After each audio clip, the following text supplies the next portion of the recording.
டின்னருக்கு எதனா டிஃப்ரெண்ட்டாக ட்ரை பண்ணலாமே அப்படின்னு யோசிச்சுட்டு இருந்தப்போ வந்து பார்த்திங்கன்னா, டக்குன்னு இந்த கோதுமை புரோட்டாவும், எம்டி சால்னாவும் தான் ஞாபகம் வந்தது. சரி ட்ரை பண்ணிடலாமா அப்படின்னு சொல்லிட்டு நான் ஸ்டார்ட் பண்ணிட்டேன்.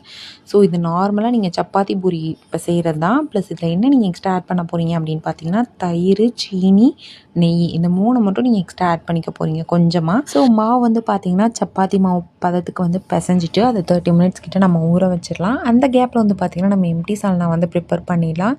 ஸோ ஃபஸ்ட்டு வந்து பார்த்திங்கன்னா, நான் இது குக்கரில் தான் வந்து பண்ண போகிறேன். குக்கரில் பண்ணால் டேஸ்ட் வந்து கொஞ்சம் நல்லாயிருக்கும். ப்ளஸ் கிரேவியோட கன்சிஸ்டன்சியுமே உங்களுக்கு வந்து நல்லா திக்காக கிடைக்கும். ஃபஸ்ட்டு வந்து பார்த்திங்கன்னா, நான் கடலெண்ணெய் யூஸ் பண்ணியிருக்கேன். ஸோ கடலெண்ணெயில் பெருஞ்சீரகம், சீரகம், அது போக பார்த்திங்கன்னா கல்பாசி எல்லாமே சேர்த்து ஃபஸ்ட்டு நல்லா வதக்கிக்கிறேன். ப்ளஸ் இதில் வந்து ஒரு பிரியாணி இலையுமே வந்து ஆட் பண்ணிக்கிட்டேன் அதில். அதுக்கப்புறம் வந்து பார்த்திங்கன்னா, ஒரு பெரிய வெங்காயத்தை குட்டி குட்டியாக கட் பண்ணி அதை சேர்த்து நல்லா வதக்கினதுக்கப்புறம் பார்த்திங்கன்னா, தக்காளி, மிளகாய் இந்த 2யுமே போட்டு வதக்கினதுக்கப்புறம் அதை கொஞ்சம் நல்லா வதங்கினதுக்கப்புறம் நம்ம இஞ்சி பூண்டு பேஸ்ட் வந்து இடித்ததை வந்து சேர்த்துக்கலாம். ப்ளஸ் அது கூட வந்து பார்த்திங்க அப்படின்னா கொஞ்சம் கருவேப்பிலையுமே போட்டுக்கிட்டு அதுக்கப்புறம் மஞ்சள் தூள், கரம் மசாலா, மிளகாய் தூள், மல்லித்தூள் இது எல்லாமே போட்டு நல்லா மிக்ஸ் பண்ணதுக்கப்புறம் பார்த்திங்கன்னா, இப்போ நம்ம அரைக்கிறதுக்கான இதெல்லாம் நம்ம எடுத்துக்கலாம்.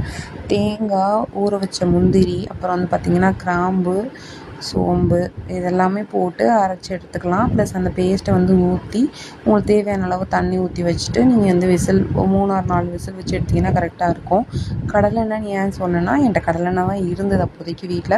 ஸோ நான் அதை வச்சு கொஞ்சம் லேசாக தேய்ங்க. ரொம்ப லேசாக தேய்ச்சிட்டிங்க அப்படின்னா அந்த கத்தி வச்சு கோடு போடுறப்போ ஒவ்வொரு பீஸாக எடுக்கிறப்போ தனித்தனியாக வராது, கஷ்டமாயிடும். ஏன்னா நான் அந்த சம்பவம் பண்ணேன், அதனால தான் சொல்கிறேன். என்னடா புரோட்டான்னு சொல்லிட்டு சப்பாத்தி காட்டுறேன்றது உங்கள் மைண்ட் வாய்ஸ் எனக்கு புரியுது. பட் இருந்தாலும் நீங்கள் ட்ரை பண்ணி பாருங்கள், சீரியஸாக நல்லாயிருக்கும்.